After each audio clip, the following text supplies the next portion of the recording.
Thank you, everyone. I'm glad to be here. My name is Dr. Ucheoma Osuji. I'm speaking from Adekunle, Ajasin University, Ondo State, Nigeria, and I'm glad to be here. I'll be speaking on the title, The Paradoxes of Gender Relation to Food, Perspective from Feminist Philosophy of Food. Basically, food occupies an important place in human life. It is one of the most important needs to human life. And historically, food is one of the ways women have sustained and celebrated life. That is why the aim of this study is to set forth feminist philosophy of food, a subfield of philosophy of food, feminist philosophy, as well as women and gender studies. So the objective is to examine the lines of oppression between gender and food. Whereas our purpose will be on the ways women have been exploited, disempowered, subjugated because of their relations to food. Our methodology will be critical phenomenology. And what is this critical phenomenology? It takes care of the lived experiences of women and their relations to food. When you dig deep into it, you discover that this relationship is vibrant, is progressive, and conditioned by social contacts. The delimitation of this study is on relativism. Relativism with respect to moral and social values. And this work builds on its evidential support on social and moral values, which generates social objectivity. And social objectivity is a kind of relativism which identifies background assumptions, and this will be overcome by using critical contextual empiricism. The statement of the problem: food defines femininity, the woman, her identity, status, and oppressed her in many ways. So we can now see that women's relationship with food can be complicated, ambiguous, contradictory, and subjective. How do I mean? Women themselves are in a complicated relationship with food because they see themselves as they see food as an essential part and connection to femininity. This can be seen in their mothering roles, their femininity, their normal feminine acts to nourish the world. And it is normal for them to nurture, and as such, to be exploited is counted as characteristics of a typical woman's role. So you now see that there is a complication in the relationship. Then this relationship with food is also ambiguous because women themselves are sources of food. Women are edible, which they believe they are nourishing the world through breastfeeding and reproduction. This is a process they accepted, ignoring the loss of social dignity and disempowerment it creates. Now, when you talk about the contradictory and subjective connections, feminine connections with food, you will now see that from the seed to the consumption table, food is gendered. It is, in a subjective sense, food preparation and consumption makes women invisible. They are invisible in the social, decision-making, economic, and political spheres. And from this, for us to harness this knowledge, we are going to build it on a theoretical framework of standpoint theory and situated knowing theories in feminist epistemology. This is because one's social location shapes and limits one's experiences and knowing. And what is this social location? Gender is the one we are referring to. Situated knowing explains how masculinist biases has influenced and oppressed her knowledge, her production, and practices associated with food. I want to clear some of the concepts. So we now see the conceptual analysis. First, there have been several studies on women and food relations from anthropology, psychology, history, sociology, cultural studies, and so many other interdisciplines. So you now see that there is women food studies.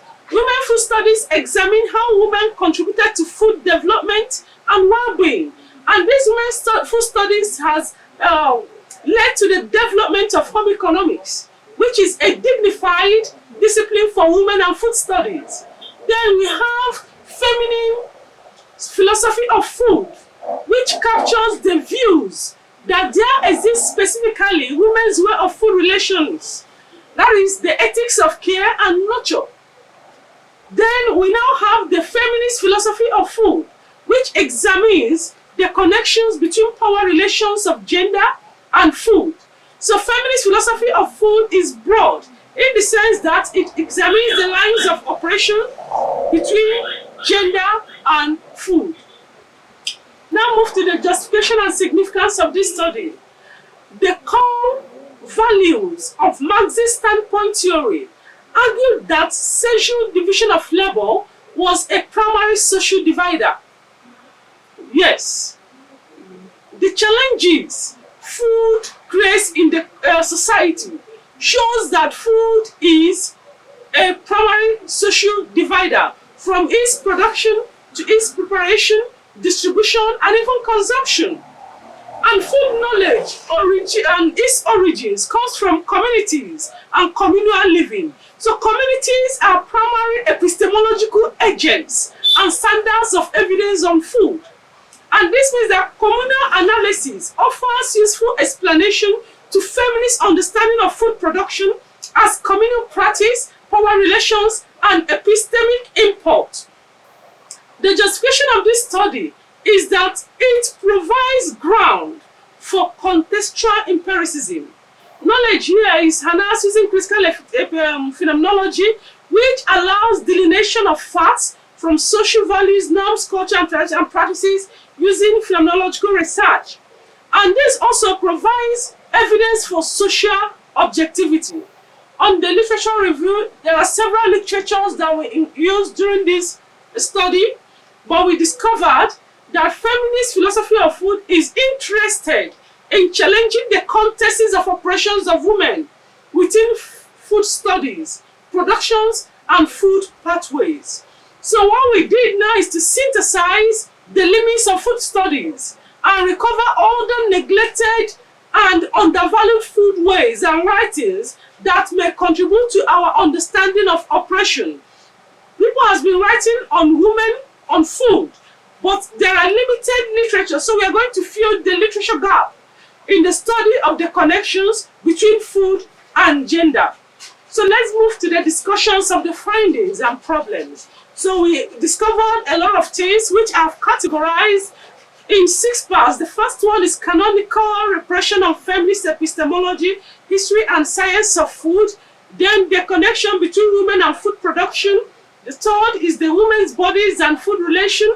The next is women's appetite and food consumption. So we'll be rounding this section off with feminist challenges on gendered food ethics. So now we begin with canonical repression on feminist food epistemology, history, and science.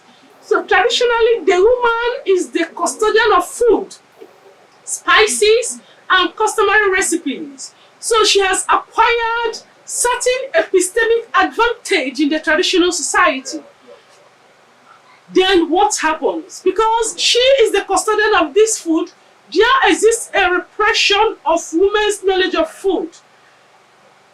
The society itself did not see food knowledge as areas that is worth cutting from until recently, when we started having the idea of food scarcity and World Food Program, and people start talking about food security and food insecurity. Then the idea of food revived, and that is why we are now studying food in this epoch.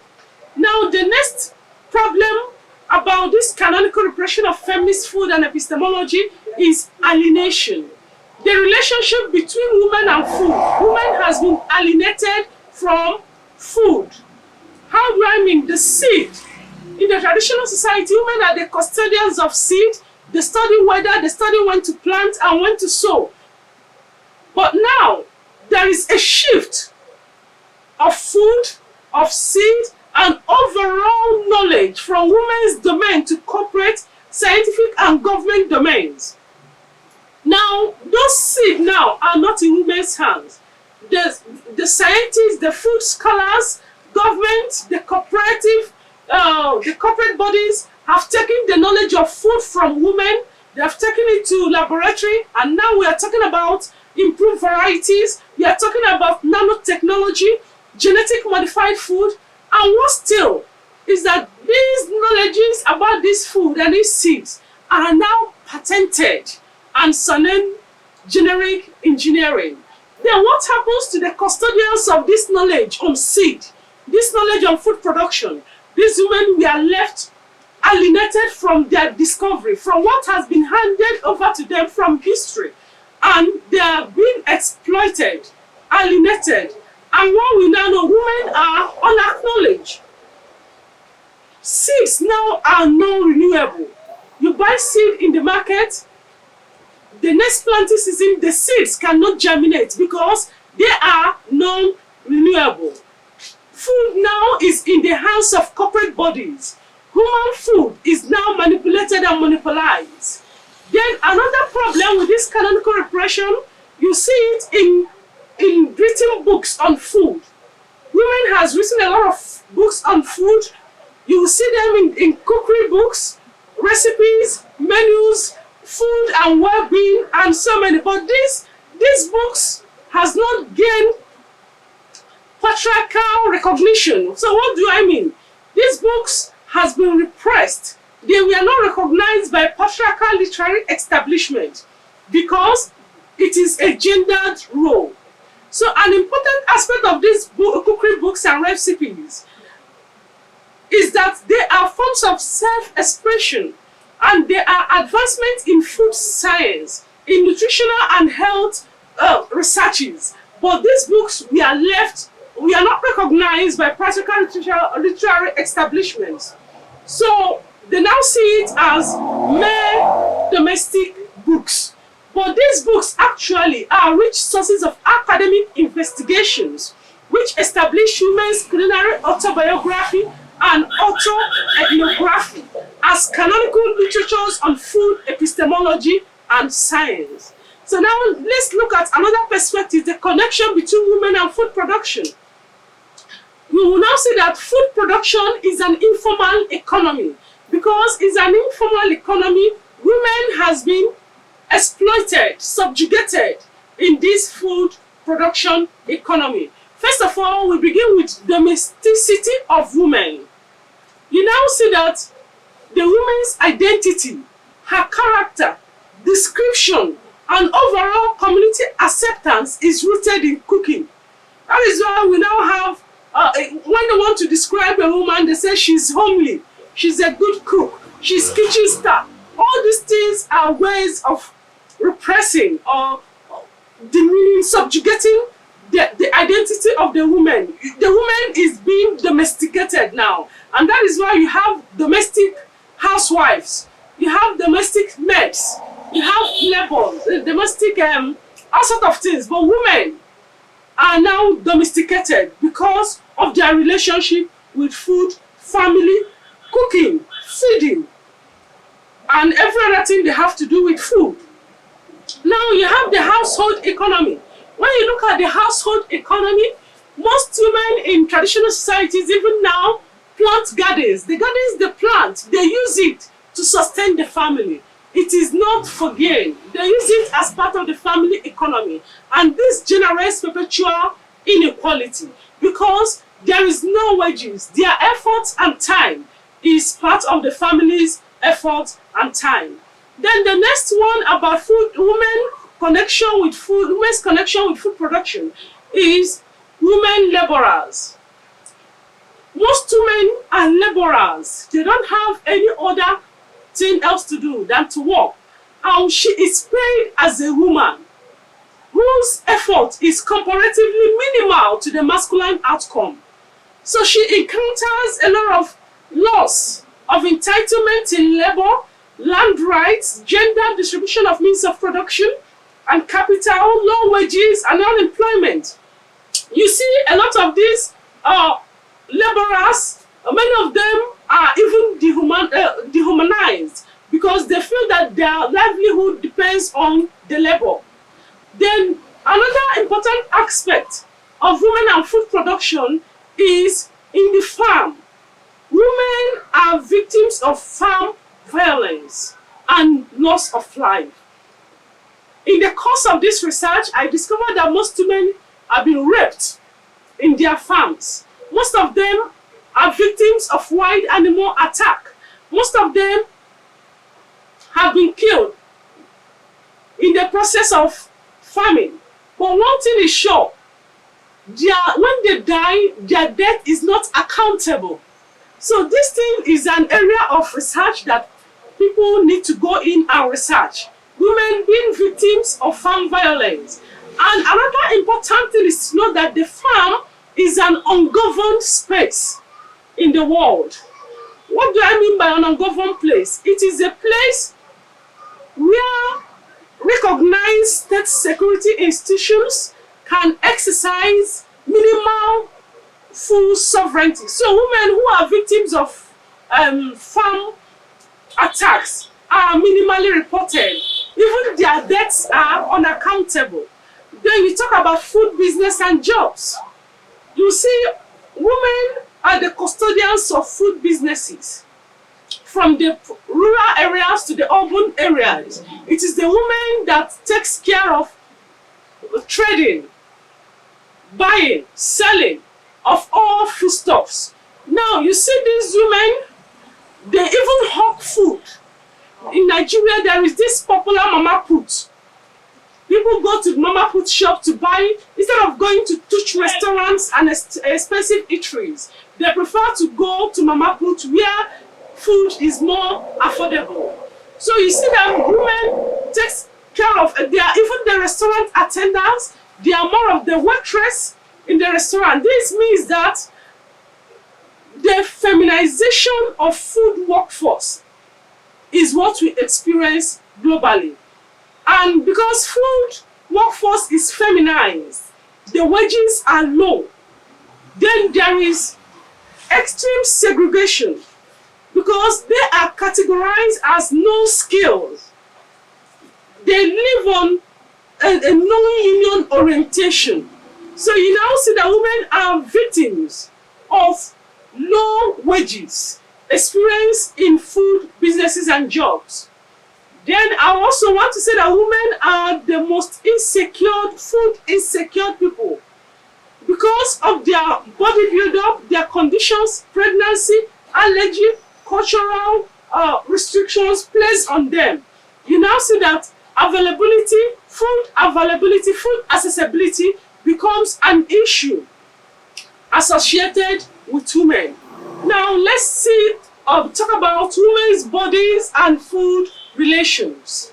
So food and bodies are central and they preoccupy so many women's lives. For example, food and reproduction. Women need food to sustain themselves.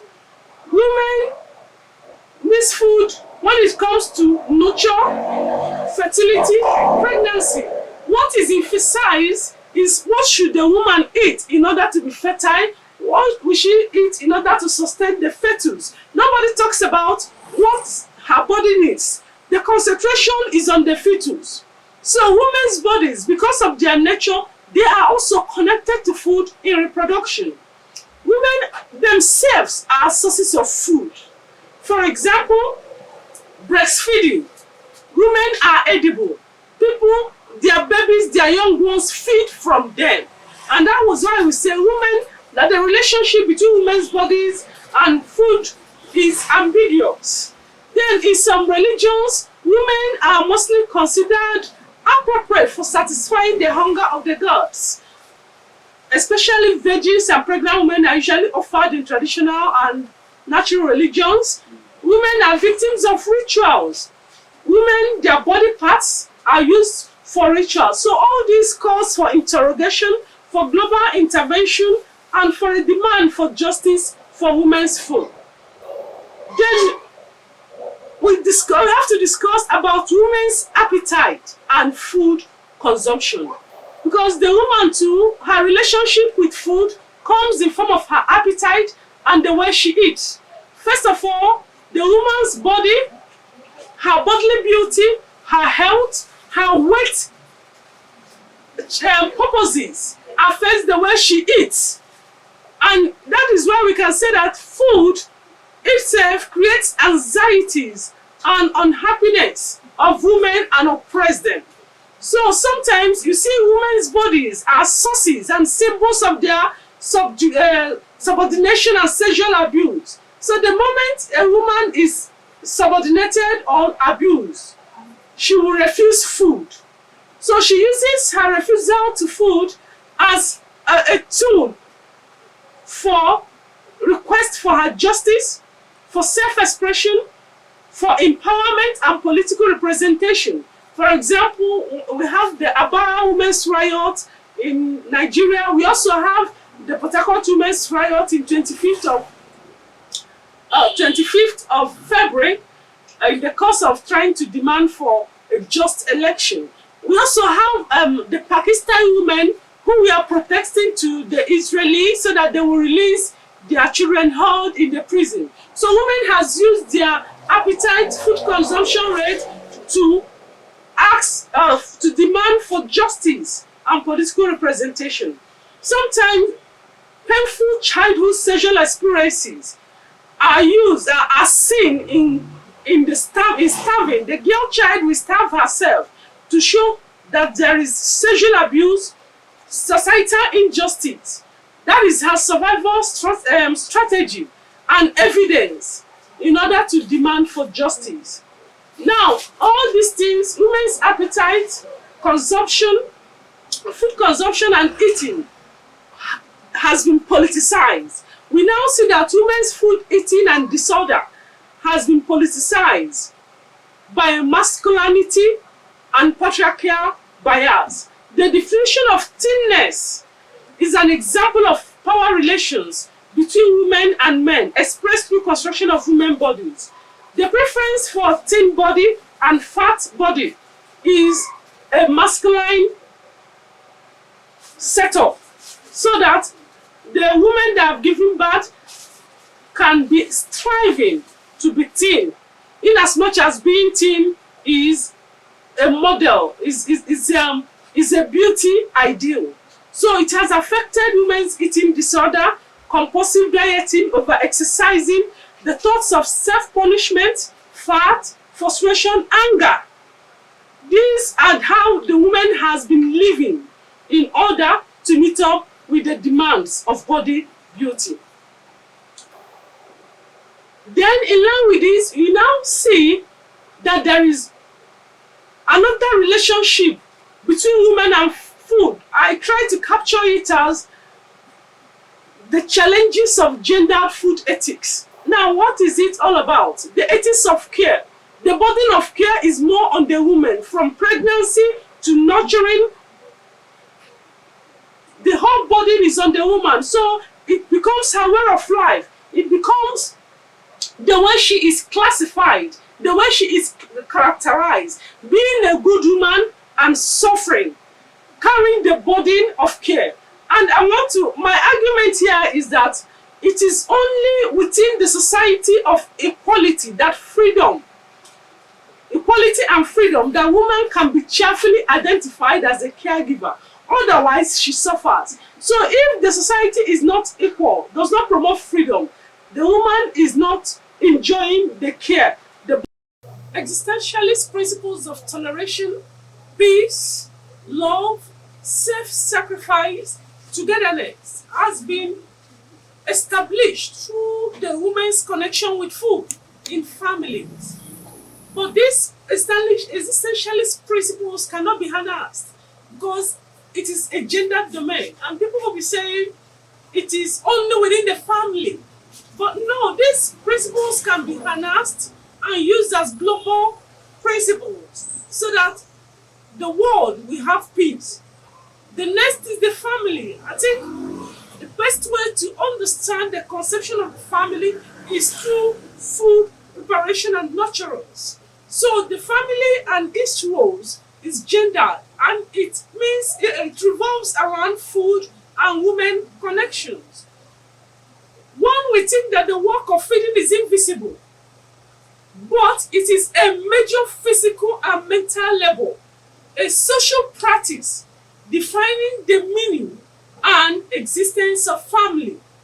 So from all the problems we identify between women and food relations, we are going to do a feminist characterization of these problems. The first one, I termed it the role of background assumption and bias.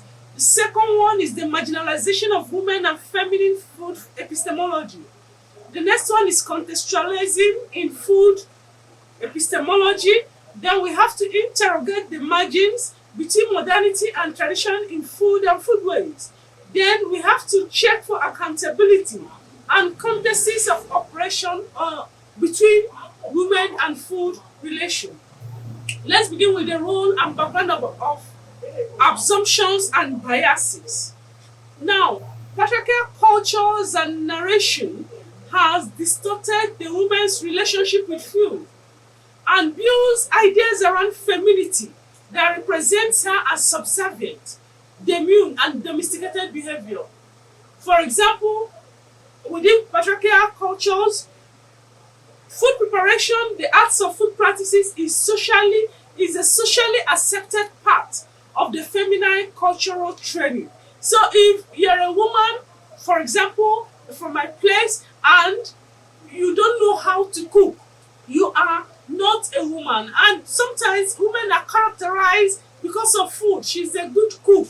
She's a kitchen star. She's homely.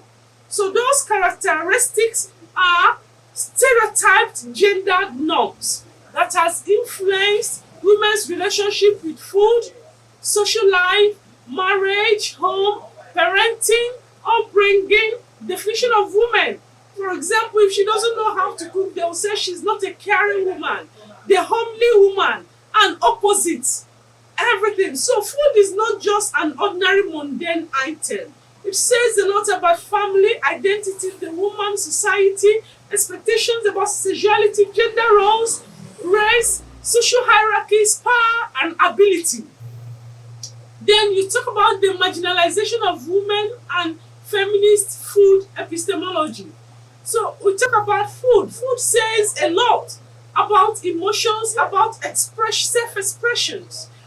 In fact, this is because women's protracted relationship with food holds untold stories that could endanger both women's history and the history of food. Now we also have the contextualism in feminist food epistemology. I try to do a little analysis. When you watch shows on food, the moment it's a woman show, it can never be popular. But the moment a man handles it, you will see that there will be so many sponsors. So food, women, even in the entertainment industry, people don't appreciate that. Then when you interrogate the margins between modernity and tradition in food and foodware, you know that it has caused a lot of barriers and inequalities among women. It is food technologies, food equipment that has characterized the modern kitchen and the local kitchen, the modern chef and the traditional cook. So you now see that there is lines of inequalities among women because of their relationship with food. So the next one is the contexts of operation and accountability. I use breastfeeding as an example. The woman is edible. And because she's edible, she's disempowered.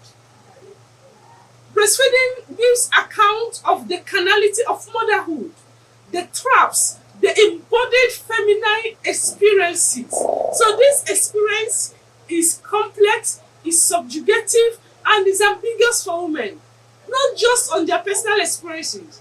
In 1991, there is a patriarchal shift on breastfeeding. The government adopted it as a principle and gave directive on breastfeeding. World Health Organization in 2012 and 2018 adopted breastfeeding as the best option, and UNICEF follows with the new guidelines on breastfeeding and its importance for health and well-being of babies and their mothers. But the message there is that the nursing mother is the best option. The problem here is that it is an oppressive mechanism, in the sense that it mandates every woman to breastfeed. If she does not, she is seen as useless, uncaring, shameless. So breastfeeding now becomes a parameter for judging mothers and their levels of care. And this reveals a manipulative mechanism for defining mother's responsibility, characterization as good mother, and child care. So another challenge this creates is the scenario that the responsibility for providing a breastfeeding society is from the state and the societal institution instead of the woman individually. It is worthy to know that breastfeeding has been there from the history of women and history of humanity, but that the state is now taking it as their responsibility, has removed the productive work, duty of a woman as a breastfeeding mother and making it a state affair. By the way, most of the societies does not provide care, necessary care for the breastfeeding mother. Now, breastfeeding now becomes in a less benevolent society, breastfeeding is suicidal, especially in the warring, conflict, and famine and natural disaster places. You see that breastfeeding is disempowering, breastfeeding is suicidal, and is self-destruction for mothers. Now, there is a lot of epistemic injustice and patterns of exclusion that occurs between the woman and her food connection. What are those patterns of injustice? Food makes her invisible in the social, political, and even in the decision making. Most of the policies on women were written without consultation to any woman. Even in our societies, in political spheres, it is the men that represent themselves and the women and their experiences. So you now see that these are patterns of epistemic injustices, patterns of exclusion. Then another issue this brings out is the social construction of world bodily beauty and social expression of femininity. What is femininity? How do people express femininity? And what are the social construction the global is giving about bodily beauty of the woman? This is as a result of the social consequences of breastfeeding and aftermath of pregnancy. The women lose themselves during childbearing and pregnancy, and this has resulted in the technologies of body management, plastic surgeries, and cosmetology. Women undergo pains through through surgeries, beauty surgeries, body sculpturing, face lifts, tummy tucks, stomach stamping, and breast implants, vagina designers, and breast enhancement, and lots more. What they are doing is to regain self-esteem, body, and looks, all because they want to meet the patriarchal criterion for bodily beauty. The implications is not about the resources spent or the energy spent. It also has to do with the health and their well-being. In conclusion, I would say feminist philosophy of food has come to stay. So researchers are invited to study the patterns of oppression between women and food. The feminist spheres in traditional societies should be objectively studied to improve human life, not neglecting them as gendered sphere. Then this farm violence is an eye-opener in this research, and I would say it is real, and the deaths in the farms are unaccountable. I invite scholars to investigate farm violence and women's death in the farm. Then lastly, I will say global food policies should enhance women's lives because women's protected connection with food holds untold stories that could endanger both women's history and the history of food.